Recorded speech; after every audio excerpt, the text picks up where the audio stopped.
이번 시간에는 정신심리적 발달부터 공부해 보도록 하겠습니다. 자, 첫 번째, 정신성적 발달. 프로이드의 정신분석 이론에서는 성적인 얘기가 상당히 많이 나옵니다.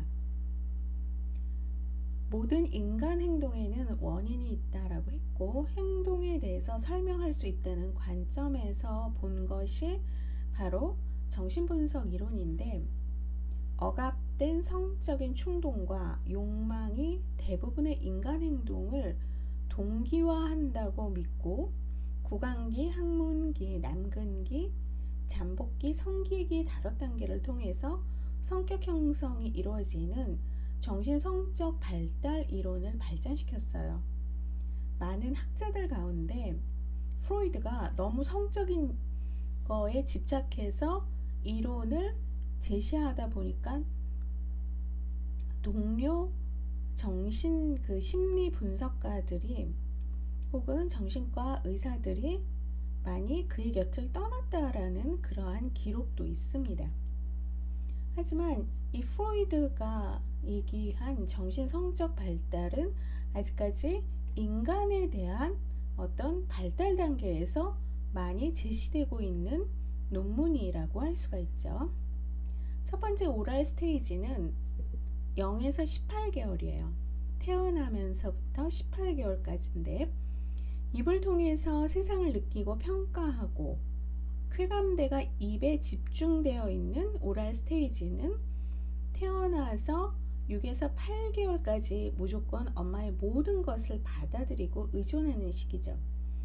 그러다가 치아가 난 이후부터 18개월까지는 구강기적 공격성이 나타나고 불만과 좌절을 물어뜯음으로 표현을 하는데, 이때 공격성의 적당한 표현이 필요합니다. 자, 이 시기에는 자기 손을 빠는 것으로 만족하는 오토 에로티즘, 자괴라고 하죠. 또 자신이 전지전능한 것처럼 느끼는 현상이 나타납니다. 보통 4개월 정도가 되면 자신의 몸이 엄마의 몸과 다르다는 것을 인식을 하는데, 이것을 신체 자아라고 하고, 6개월 경에는 자아가 발달하기 시작한다고 보는 거죠. 오랄 스테이지에 성격의 잔재가 남는 것을 구강기적 성격이라고 하고, 이 시기를 적절히 잘 지내면 자신감과 관대함, 남에게 의존하지 않고 타인을 신뢰하며 주고받을 줄 알고 사교적이고 새로운 지식을 잘 받아들이는 긍정적인 성격이 형성이 됩니다. 하지만 반면에 어떤 과잉 보호를 받고 자란 아이는 의존적이고 준비성이 없고 남이 자신을 도와주기만을 바라는 성격이 되고, 좌절감을 심하게 느끼면서 자란 아이는 억지를 쓰고 또 요구가 많고 잔인하고 욕심이 많은 성격을 형성해서 말로 상대방을 공격하면서 쾌감을 느끼기도 하는 시기라고 하죠. 자, 두 번째 스테이지가 에이널 스테이지예요. 18개월에서 36개월. 대소변을 조절하는 데서 쾌감을 느끼는 이 시기가 배변 훈련이 성격 형성에 영향을 많이 미치고, 부모의 통제로 애증이 얽힌 감정, 즉 앰비발란스, 양가 감정으로 갈등합니다.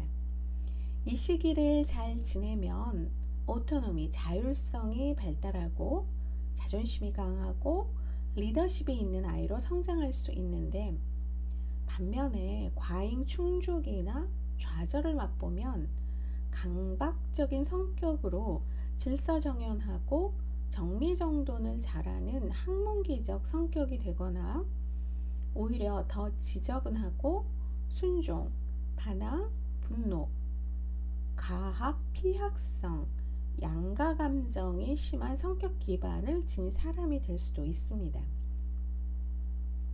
보통 대소변 훈련은 만 4세까지 가리는 것을 정상적으로 보고 의사 전달이 가능하고 보행과 이 스핑터 머슬, 괄약근 조절이 가능할 때 훈련을 시키죠.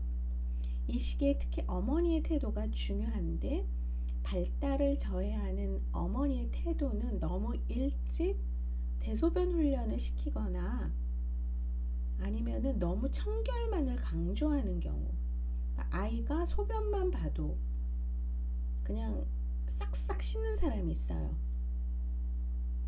너무 무섭게 징벌적이거나 관용적이어서 전혀 부끄러움을 느끼지 않는 경우가 여기에 다 포함이 되죠. 이외에도 이 시기에는 운동기술과 질서감이 발달하고 여러가지 감각이 세련되어 가며 손재주가 많이 발달하는 시기이기 때문에 다양한 감각 자극을 주는 것이 필요합니다. 대부분 아이들의 발달 단계에서 정상 단계에서는 이제 대소변 훈련이 거의 정상적으로 이행이 되는데, 어떤 부모들은 그 시기에 꼭 발달 과제를 성취해야 된다고 해서 너무 강압적으로 하는 경우가 있다라는 거죠. 그래서 이 대소변 훈련을 다른 아이와 비교하지 않고 정상에서 너무 떨어지지 않는 한 좀 기다려주는 것도 좋은 부모의 조건이라고 할 수가 있죠. 세 번째가 팔릭 스테이지라고 해서 남근기예요. 3에서 6세인데 오이디풀 스테이지, 오이디푸스기라고 하는 시기라고도 해요. 이 시기를 프로이드가 정신 심리적 발달 단계 중 가장 중요한 시기로 보았어요. 페니스가 성적인 쾌감대가 된다라는 거죠. 이 시기에는 남녀 성별의 신체적 차이를 인식하고 호기심을 갖게 되는데, 이거는 정상적이고, 오이디푸스 컴플렉스는 이성 부모에 대한 성적 추구와 동성 부모에 대한 적대감으로 이루어진 남아의 무의식적인 경험을 칭하는 용어죠. 어머니에 대한 소유 욕구로 아버지를 경쟁자로 인식하지만 자신보다 우월한 아버지에게서 열등감과 좌절감을 느끼게 됩니다. 이 시기에 남아는 그렇게 되고, 여자 형제들에게는 음경이 없는 것을 보게 됨으로써 자신의 성기를 제거당할지 모른다는 위협을 느끼고 거세 공포가 생기게 돼요. 일종의 투사기전으로 볼 수가 있죠. 어머니를 소유하려고 하는 아버지와의 갈등에서 나타나는 현상입니다.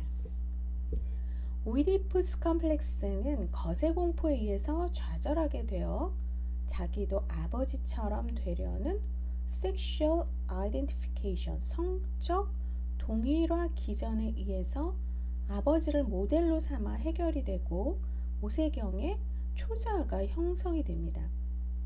만약에 이때 바람직하지 못한 부모의 반응으로 아버지가 지나치게 공격적이거나 성격이 약한 경우, 어머니가 너무 과잉 보호를 하거나 남자 같은 경우, 부모 사이에 애정이 없는 경우, 동일화 모델이 안 되어서 신경증이나 정신증의 요인이 될 수가 있습니다. 이때 이제 부부싸움을 하게 되면은 심각하게 아이들한테 적용이 된다는 거죠. 어린 시절의 성에 대한 부모의 의식적 혹은 무의식적 꾸중이나 위협은 죄의식을 갖게 합니다. 성에 대한 공포와 저항을 형성시켜서 성인기의 조루증, 불감증, 불임증의 원인이 될 수 있고, 성기가 있어서 엄마가 자기를 좋아한다고 생각하다가 성기에 관심을 갖거나 성기를 만지는 행위로 꾸중을 듣게 되면, 즉 마스터베이션을 하는 행위로 꾸중을 듣게 되면 양가 감정이 생기면서 엄마는 남자아이를, 아빠는 여자아이를 더 좋아하죠. 자, 이렇게 되면은 Family Triangle Relation, 가족 삼각관계가 형성이 됩니다. 또한 자신의 몸에 대해 자랑스럽고 기분 좋게 생각하는 나르시시즘, 자기애도 나타나게 되는 거죠. 여자아이들은 자신의 성기가 남자와 해부학적으로 차이가 나는 것을 인식하면서 열등의식과 시기, 질투가 생기고 이것을 페니스 엔비라고 해서 남근 선망이라고 합니다. 또 가슴이 없는 것에 대한 불안의 원인을 엄마에게 돌리며 일시적으로 아버지를 더 좋아하게 되죠. 이때 부부나 부모의 관계가 원만하면 엄마와의 동일시를 통해서 아버지의 사랑을 받을 수 있다고 여기면서 갈등이 해결이 됩니다. 오이디푸스 컴플렉스나 엘렉트라 컴플렉스는 그리스 신화에서 유래가 됐는데 남아들은 오이디푸스 컴플렉스, 여아들은 엘렉트라 컴플렉스라는 개념이 생기게 됐죠. 그러면 이 엘렉트라 컴플렉스는 엄마를 경쟁자로 여기는 것을 멈추고 동일시하면서 문제의 감정이 해결이 됩니다. 남근 선망과 거세 공포를 캐스트레이션 컴플렉스, 거세 컴플렉스라고 하며 이것이 성격 형성에 영향을 미치게 되는 거죠. 만약 이 시기의 발달 과제에 실패하게 되면 심한 불안과 신경증의 요인이 되고 초자 형성의 장애로 반사회적 성격 형성의 기반이 되죠. 동성부모의 사망, 별거, 이혼, 이별은 동일시할 대상이 없기 때문에 초자 형성에 어려움을 가져올 수가 있습니다. 성에 대한 호기심을 지나치게 강압적으로 억제하게 되면 정신 심리적 성장 발달에 혼란을 가져올 수가 있어요. 또한 이 시기에 정서적인 픽세이션, 고착이 오면 노출증, 관음증 등 성생활의 장애를 초래해서 사랑과 업무 수행에 어려움을 초래하게 됩니다. 대부분의 학자들은 이 시기를 성격이 형성되고 초자아가 발달되는 중요한 시기라는 데 의견을 일치시키고 있습니다. 자, 그 다음 단계가 라텐시 스테이지, 잠복기라고 해서 6에서 12세 초등학교 시기죠. 성적인 관심이 일시적으로 잠복이 되어서 생리적으로 노출되지 않는 시기라고 프로이드의 영아적인 성욕기의 마지막 단계로 잠복기를 제시하고 있습니다. 자, 이때는 지적인 능력이 발달이 돼요. 승화 기전을 많이 쓰고 8세가 지나면 선악의 개념을 스스로 구분하죠. 11세에는 초자아가 더 굳어집니다. 학교 생활이 시작되면서 집단 활동에 관심이 집중이 되고 교육과 경험을 통해 자아의 발전이 촉진이 되죠. 이 시기를 사회화 시기라고도 합니다. 남아는 더 남자다워지고 여아는 더 여자다워지면서 동일시가 강해지고 이상적인 목표를 세워서 자아 이상 형성이 왕성해져서 위인전을 읽는 것이 좋고 또래와의 집단 형성이 두드러지죠. 이 시기를 정상적인 동성애 시기로 보는데 이때 정서적인 픽세이션이 심하면 성인기에 동성애로 발전할 수도 있습니다. 잠복기 후반에는 놀이를 통해서 성취감과 위신을 세워보고 능력, 취미를 나타내보이고 싶은 욕구가 강하고 공격적, 파괴적 충동의 조절과 사회적 지위에 대한 관심과 추구가 크게 문제되는 시기입니다. 자, 이때를 잘 지내면 사회 적응 능력이나 집단 생활에 적응하는 유능한 성격이 형성이 되죠. 그 다음에 제니탈 스테이지 12세부터 성인 초기, 그래서 성기기라고 하는데 청소년기를 말하는 때입니다. 이때는 성기에 관심이 집중되는 시기로 이성에 대한 관심이 커지고 생리적으로 생식이 가능한 시기죠. 이 시기는 부모로부터 독립, 근친상간이 아닌 성숙한 이성관계 수립, 개인적인 주체성 확립, 성인으로서 부과된 역할을 맡아 수행하는 시기가 됩니다.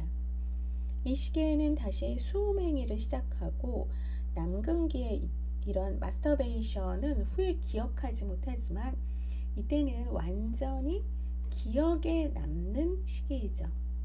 이러면서 성적인 충동이 증가해요. 성적 환상과 함께 마스터베이션을 하게 되면서 갈등, 거기에 마스터베이션을 한다는 죄의식 또 열등감을 느끼게 됩니다. 이 시기에 부모의 반응이 굉장히 중요하겠죠. 평소에 부모가 이해를 잘하고 대화가 되고 부모와 관계가 좋으면 부모의 말보다 행동을 모델로 삼고 잘 이겨내게 됩니다. 그렇지만 부모가 배타적이고 위압적이고 냉정하고 증발적이면 성적 발달이 좌절되거나 잘못된 방향으로 나갈 수 있어요. 특히 동성 부모의 태도가 영향을 미칩니다. 부모로부터의 독립과 의존 사이에서 갈등하고 일생에서 가장 이기적이기도 하고 희생적이기도 합니다. 집단 생활에 열정적으로 협력하다가도 고독감에 심하게 집착하고 지나친 복종이나 무조건적인 반항 등 변동이 심하죠. 프로이드 이론은 환자의 성격 형성이 어린 시절의 경험에 영향을 받았음을 제시하고 인간 행동의 복잡성을 무의식에서 찾습니다. 그렇다면 정신간호사는 이드, 자아, 초자아와 연관된 행동들을 의식과 무의식의 영향을 고려함으로써 환자 고통의 근본 원인에 대해서 파악할 수 있도록 경청해야 돼요. 또 불안을 조절하기 위해서 사용하는 자아 방어 기제에 대해서 어떤 직면의 기술을 사용할 수도 있죠. 정신간호사에게 전이가 발생하면 이와 같은 감정을 환자를 탐구하는 데에도 사용을 할 수가 있습니다. 반대로 환자를 보면서 역전이를 일으킬 수도 있는데 이때 정신간호사는 자기인식을 유지하고 치료적 관계를 진행하면서 기관의 지침을 따르도록 해야 되겠죠. 그 다음 정신사회적 발달입니다. 이 정신사회적 발달에서 대표적인 학자가 바로 에릭슨이라는 학자이죠. 자, 에릭슨은 신 프로이드의 학파예요. 프로이드의 정신성적 발달 이론을 기초로 했어요. 하지만 개인과 환경과의 상호작용을 강조해서 확대된 자아 개념을 생성시키는 사이코 소셜 디벨롭먼트, 즉 정신사회적 발달 이론을 확립했습니다. 에릭슨은 인간의 인격 발달은 전생애를 통해서 이루어진다고 보았고 8단계로 구분을 했습니다.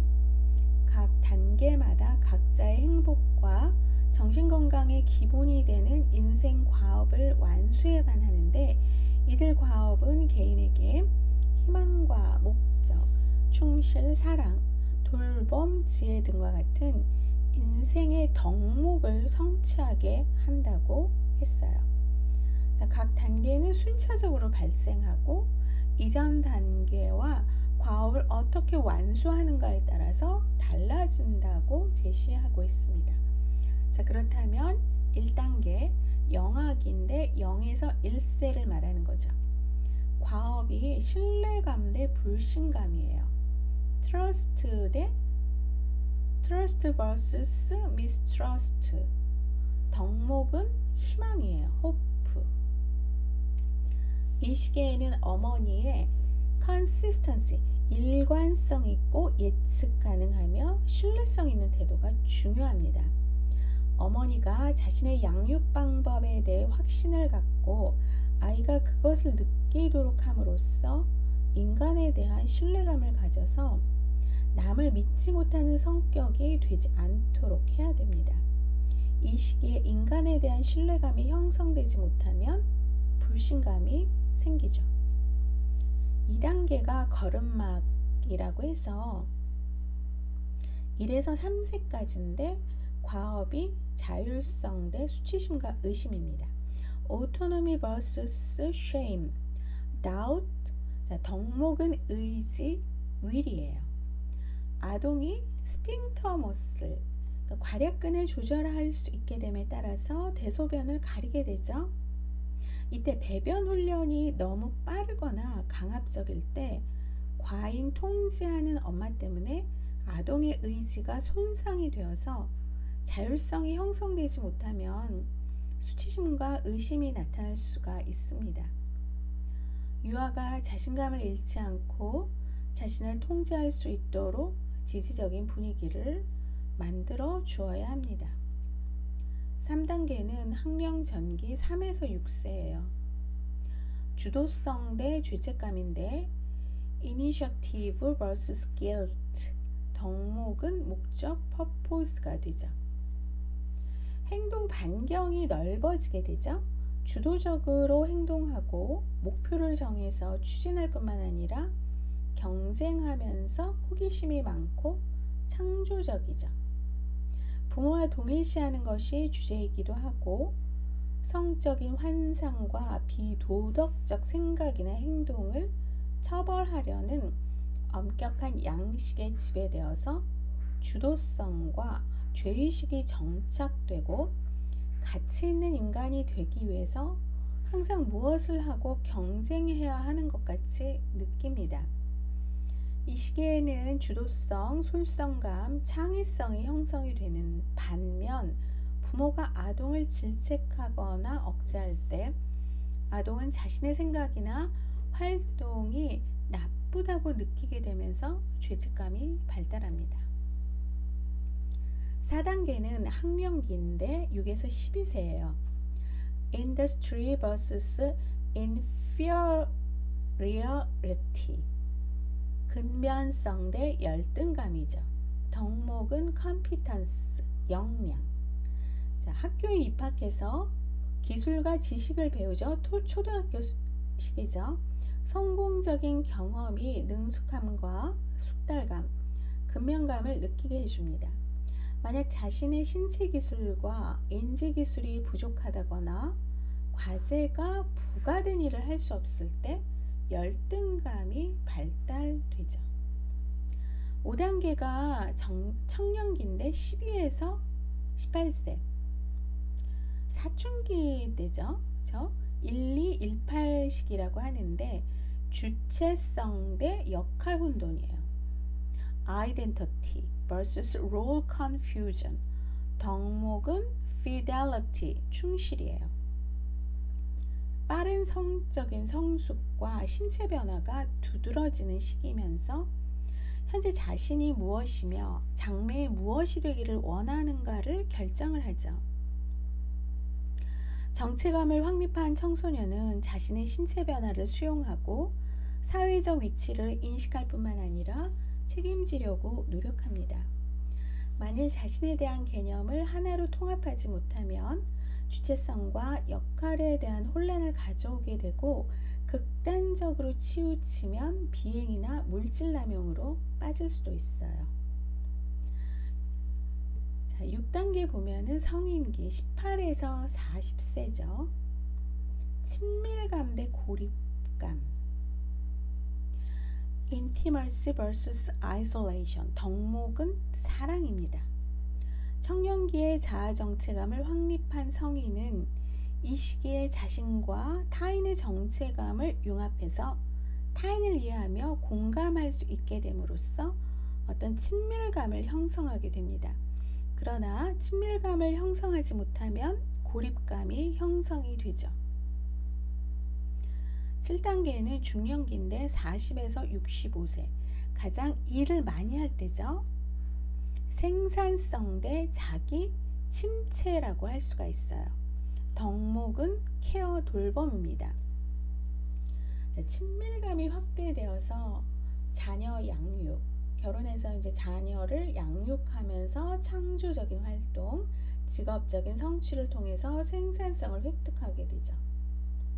그래서 이때 성공을 하게 되면 사장이 되면서 사장 전에 돈을 많이 벌게 되죠. 집도 사고 또 아이들에게 돈도 많이 들어가는 시기예요. 반면에 생산성이 부족하면 자기가 침체되고 또 지루하게 되면서 심리적인 미성숙으로 표현이 됩니다. 8단계는 노년기인데 65세 이후예요. 에고 인테그리티, 통합이라고 했죠. 자아 통합 vs despair, 절망, 덕목은 지혜, 위즈덤이에요. 노년기는 그동안 살아온 삶의 과정을 돌아보는 과정을 통해서 자신의 인생이 보람되었다고 느끼고 자아 통합을 이루게 됩니다. 통합이라고 하는 것은 인생의 한계를 받아들이고 자신도 역사의 한 부분임을 받아들이고 지혜를 갖고 지금까지 삶을 모두 통합을 하는 거죠. 근데 이렇게 인테그레이션을 하지 못하면 자신의 인생에 대해서 후회하게 되고 절망감을 느낍니다. 에릭슨의 성격 발달 이론에서는 사회 문화적인 개념들을 포함해서 전생애를 8단계로 나누고 각각의 단계 동안 완수해야 할 특정한 과업들의 개요를 제시를 했습니다.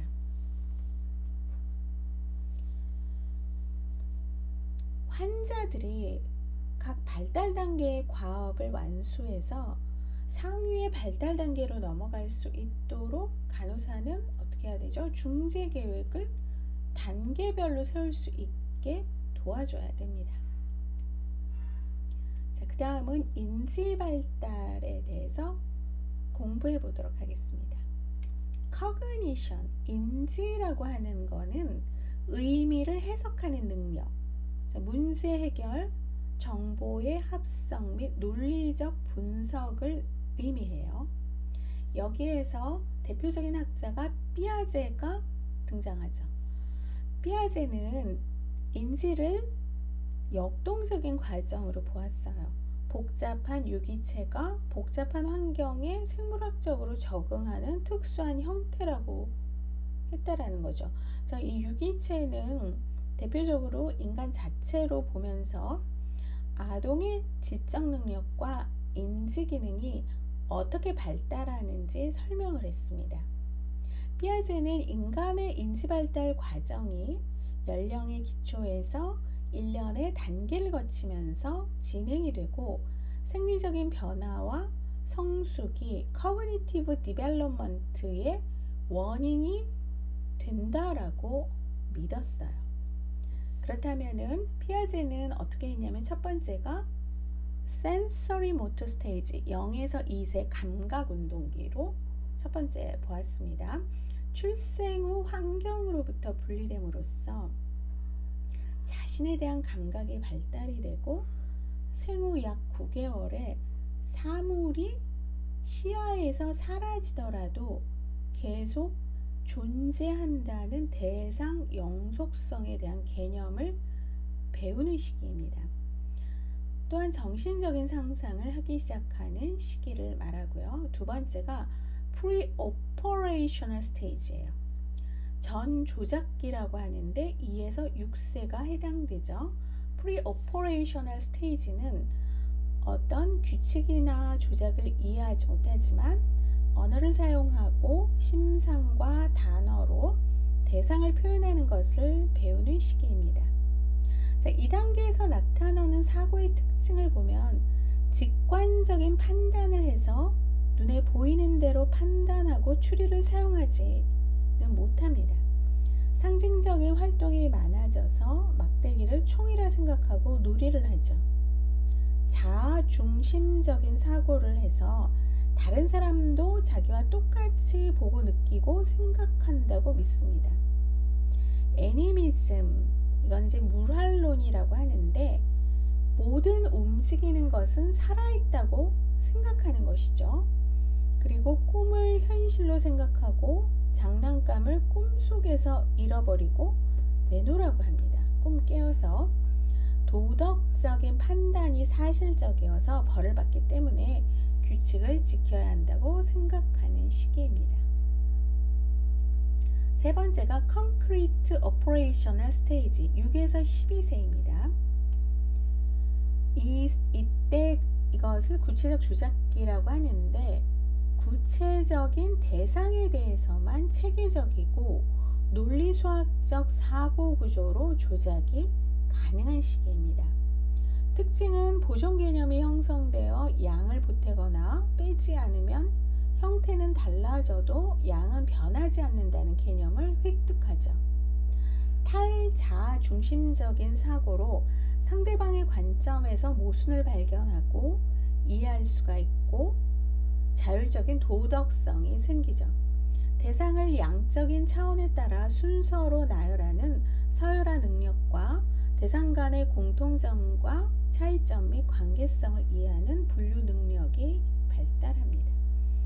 그 다음 Formal Operational Stage 형식적 조작기라고 해서 12세 이후를 말하는데 가상적인 장면에서 구체적 조작을 하고 이때 추상적인 문제 해결에 논리적 추리 능력이 생기는 단계라고 할 수가 있어요. 청년기의 가능성의 세계에 들어서면 자아 중심성이 나타나는데 이것은 이상 세계에 몰두하고 현실 세계를 무시하는 것이죠.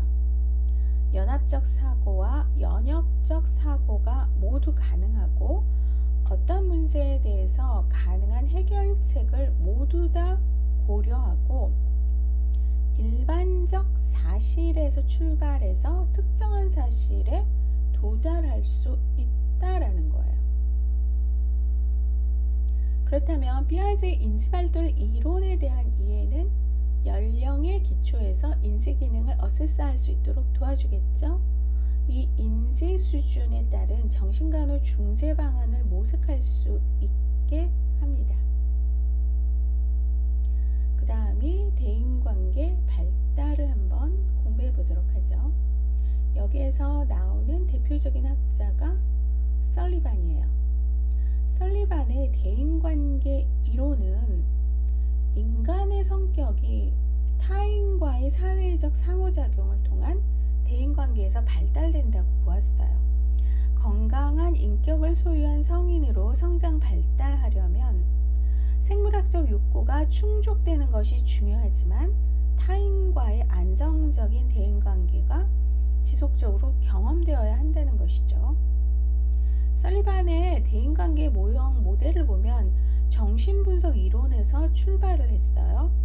그래서 기존의 어떤 가정에서 유사한 부분이 있지만 가장 중요한 차이점을 보면 인간을 근본적인 사회적인 존재로 인식을 하고 사회적 상호작용을 통해서 인격이 형성되고 발달한다고 본다는 것이죠. 설리반은 성격의 구조에서 세 가지 개념을 설명을 하고 있는데 첫 번째가 역동성, 두 번째가 인격화, 세 번째가 인지과정을 중요한 개념으로 설명을 하고 있습니다. 자, 역동성을 보면 개인이 보이는 습관적인 태도나 감정, 행동이고 비교적 지속적인 유형을 갖는 인간 행동의 최소 단위로 대인관계를 특징짓는 중요한 역할을 담당을 한다고 했어요. 셀프 시스템, 자기 체계가 나오는데 불안을 피하기 위해서 다양한 보호수단과 감시적 통제를 가한 결과로 형성된 것이고 자아 보호수단이지만 바람직한 성격 변화에 방해물이 될 수도 있다고 했습니다. 자, 인격화라고 하는 것은 개인이 자신이나 타인에게 갖는 어떤 이미지, 상이죠. 그래서 욕구의 만족이나 불안의 경험에서 나오는 감정, 태도, 개념들의 복합체를 말하는데 설리반은 이러한 자기상을 좋은 나, good me, 나쁜 나, bad me, 내가 아닌 나, not me로 구분을 했어요. 그러면 자, 좋은 나는 타인으로부터 보상이나 평가로 인해서 얻어지는 셀프 이미지, 자기상이에요. 나쁜 나는 타인으로부터 불안을 유발시키는 정도가 증가하는 상황에서 형성이 된다는 거죠. 내가 아닌 나는 극도의 긴장과 불안, 공포와 관계된 경향 속에서 얻어진 자기상으로 병적인 수준의 심각한 상을 말합니다. 그 다음에 인지 과정인데, 인지 과정이라고 하는 것은 사람이 외부 세계와 접촉해서 얻는 지식을 말하고 있죠. 그래서 설리반은 한 개인의 인지 내용이 사실과 다른 경우가 많기 때문에 거기서 긴장이 생기고 불안이 조성되어서 심리적 불균형을 경험한다고 보았습니다. 또한 유기체 인지과정 경험을 원시적, 나열적, 종합적인 경험의 세 형태로 분류를 했는데, 첫 번째 원시적 경험이라고 하는 것은 생후 수개월 동안에 볼 수가 있고 순간적 상태에 대한 유기체의 불연속적 감각계열이라고 할 수가 있습니다. 그러한 경험이라고 얘기했고요. 나열적 경험은 편견과 타성의 그 기초를 두고 있고 미신적 습관 등이 나열적 경험의 대표적이라고 할 수가 있죠. 논리적으로는 상관없이 동시에 일어나는 사건들에서 인과관계를 파악하고자 하는 사고 양식 형태입니다. 마지막으로 신테식 종합적 경험은 논리적 순서에 따른 경험으로 합의된 근거 있는 상징 활동으로서 언어와 숫자는 상징 활동의 대표적인 것이라고 했습니다. 설리반은 대인관계 중심으로 성격 발달을 나누었죠. 첫 번째가 영유아기 18개월까지예요. 태어나서. 그러면 아동에게는 인간 최초의 대인관계 경험이 되는 것을 수유라고 했어요. breast feeding. 그러니까 feeding이죠. 필요한 것을 받음으로써 아이는 믿음을 배우는 거고, 유아기의 특징은 역동의 출현, 원시적 경험에서 나열적 경험으로의 변화, 어머니에 대한 인격화의 조직을 들 수가 있고, 신체 분화로 인해서 어머니로부터 독립해서 스스로 긴장을 완화시키는 방법을 학습하는 시기라고 얘기했습니다.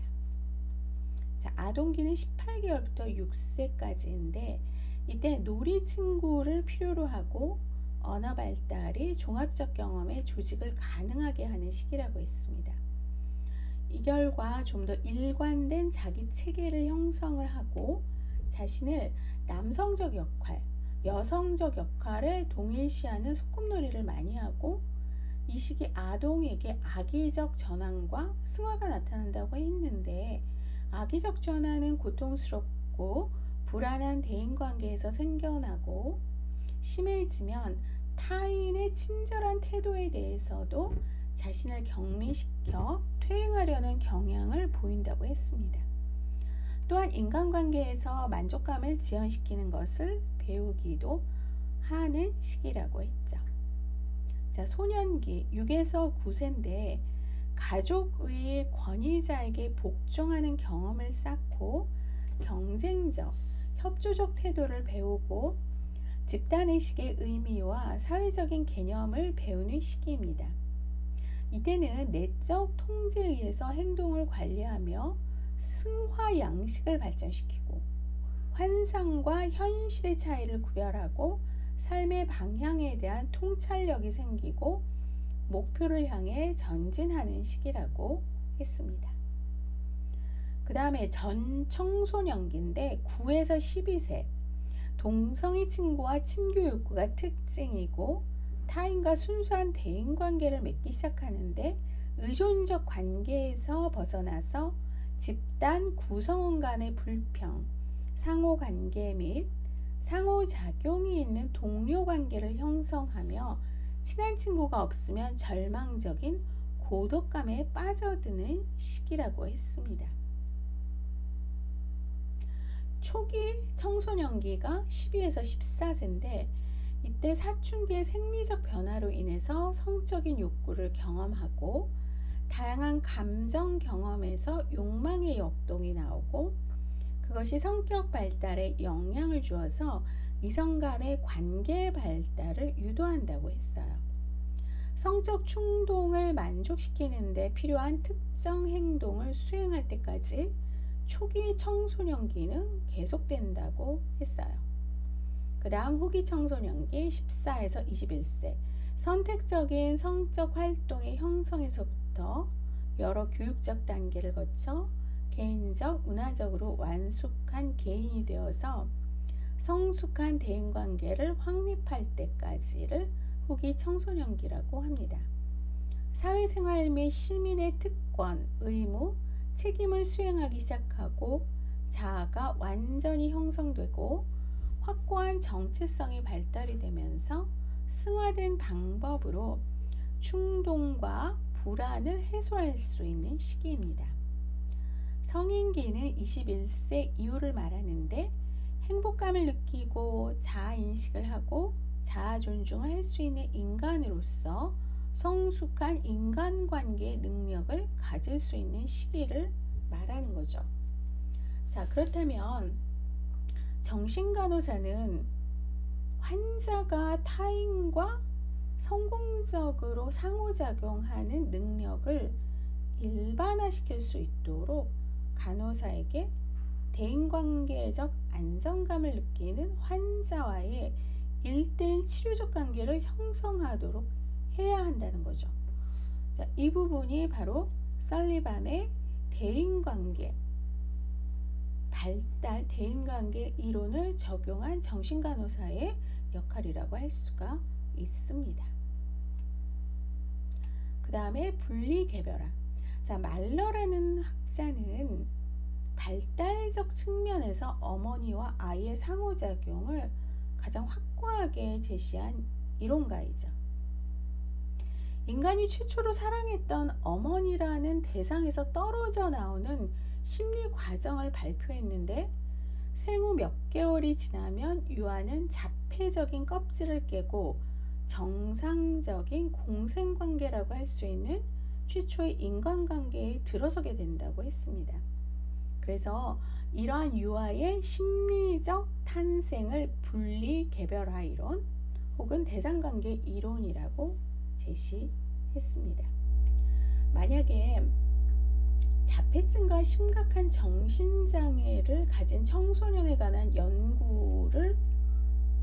연구를 보면 만약에 이러한 장애를 가진 청소년이 있다면 어머니에 대한 아이의 초기 어태치먼트, 애착의 심리적 중요성이 굉장히 중요하다라고 강조를 했고 어머니와 아이의 상호작용을 주의 깊게 관찰함으로써 분리개별화라는 분리된 정체감을 형성하려는 아이의 원시적인 노력과 다시 어머니에게 융합하려는 갈등을 알게 되었다라고 제시를 했습니다. 그래서 이 말러는 이러한 심리 과정을 자폐 단계, 공생 단계, 분리 개별의 단계로 나누었고 분리 개별화 단계를 분화, 실행, 화해, 통합과 같은 하위 단계들로 구성을 했습니다. 자, 그러면 첫 번째가 정상 자폐기라고 했어요. 0에서 1개월. 모든 외부 세계를 인식하지 못하고 자신으로 여기는 시기죠. 그러면 주변 환경의 존재를 인식하지 못하고 정신세계에 어떤 스티뮬러스 배리어가 존재해서 폐쇄 체계로 존재하고 만약 이 시기에 픽세이션이 된다면 자폐적으로 될 수 있다라고 제시했습니다. 특히 이 시기에 영아는 주로 리비도적 욕구와 성적 욕구죠. 긴장 감소에 집중하는 시기라고 제시했습니다.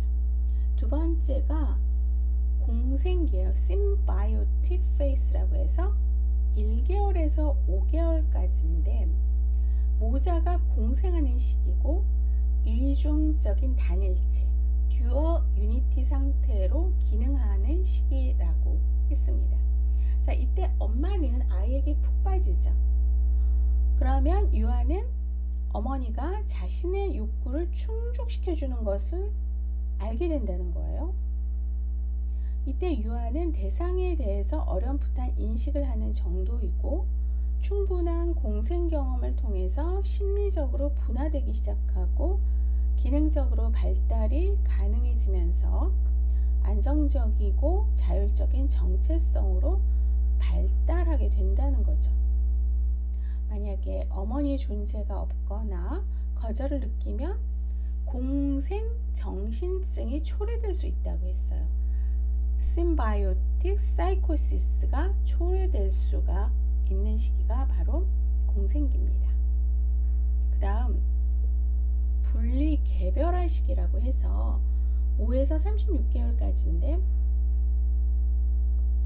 영어를 보면은 separation individual phase라고 했죠. 자아 영역이 독립이 되면서 신체적, 정신적으로 분리되어서 개별화가 이루어지게 되면 4단계로 나누어진다고 했습니다. 1분기가 10개월까지로 분화분기라고 하고 모자공생이 알을 깨고 껍질 밖으로 나오는 부화의 시기. 그러면 영아는 의식적인 인지가 가능해지면서 주위 환경에 관심을 갖고 조금씩 어머니 품에서 벗어나려고 시도를 합니다. 자, 이렇게 되면은 낯가림이 나타나게 되는 시기라고 할 수가 있죠. 2분기는 16개월까지인데 이거를 실행분기라고 했는데 혹은 연습기라고 제시를 했어요. 어머니 대신에 다른 대상과 다른 것과 관계를 맺는 그곳에 이제 마음을 쏟는다는 거죠. 그러면 이때 어머니의 존재는 유아를 인정하고 지지하고 심리적 에너지를 주는 그러한 존재예요. 자, 직립보행이 가능해지고 아이가 이제 기어다니다가 뭐를 잡고 일어나면서 두 발로 걷게 되는 거죠. 외부 세계를 탐식하게 되고 이때 건강한 어머니일 경우 유아의 분리를 받아들이고 허용해 줘야 되죠. 3분기는 24개월까지인데 화해분기라고 했어요. 화해분기는 이제 재접근 분기라고 하는데 어머니 몸과 아이의 몸이 분리되어 있음을 확실히 아는 시기라는 거죠. 이럴 때 이제 분리불안이 심해지고 말로 자기 의사를 표현해야만 이해해 준다라는 것을 알게 되고 이때 어머니의 양가적인 태도가 아동에게 혼란을 가져오게 되면 병적인 모자관계가 형성이 되고 경계성 인격장애의 원인이 될 수가 있다고 합니다. 그 다음에 4분기는 36개월까지로 통합, 대상 항상성 수립 분기라고 하고 한 인간으로 좋은 점, 나쁜 점을 모두 갖춘 어머니를 내면화시켜서 자신과 분리된 사람으로 지각하게 된다는 거죠. 자, 결과적으로 최종적으로 안정된 자기 개념과 대상 항상성으로 구성된 자아 정체감을 알게 되는 시기입니다. 자, 그렇다면은 말러의 이러한 separation individual stage에 대한 이해를 정신간호사는 어떻게 어세스를 해야 될까요? 환자의 개별화 수준을 어세스하는데 이 말러의 이론을 적용을 해야겠죠.